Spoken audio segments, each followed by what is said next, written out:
one of the critical steps that you need to take in moving towards customer-centric marketing is really pay a lot of attention to change management. You see, this is really interesting because most marketing organizations don't believe that they're in the change management business. And yet fundamentally they are.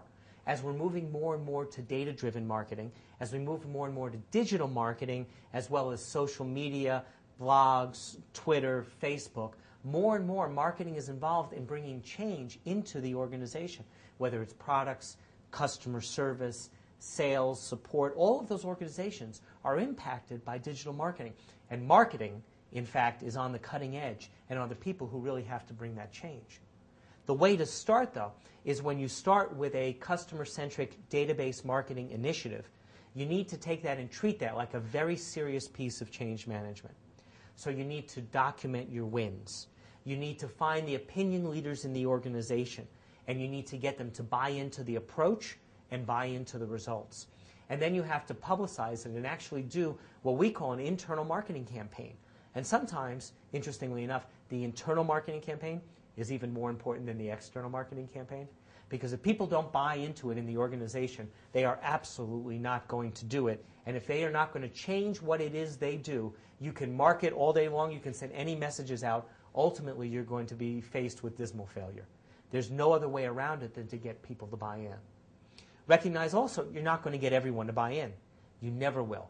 Any organization is made up of early adopters, people who are in the early majority, and people who are laggards or followers.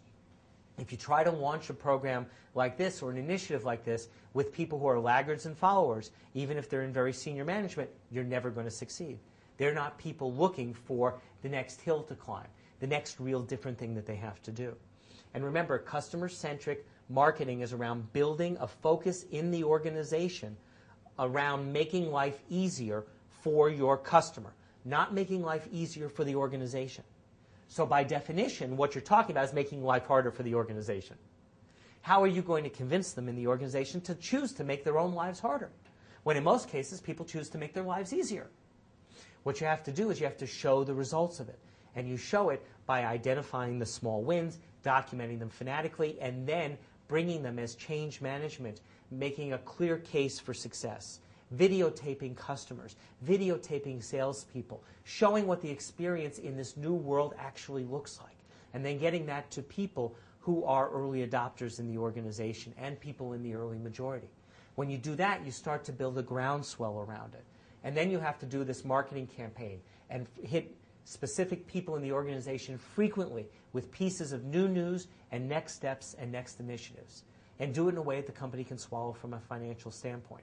If you can combine putting together a real case so you can demonstrate visibly what the change looks like, show from fanatic measurement what the results of the change could actually be, and deliver that in an ongoing campaign to people who are early adopters or in the early majority, then you've put yourself well on the road to success.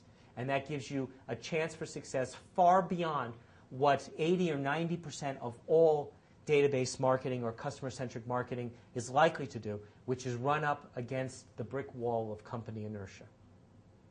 If you're interested in learning more about what it is that we do and what we think at M Squared Group, you can come to our blog at blogs.msquaredgroup.com and see what we're writing about this week.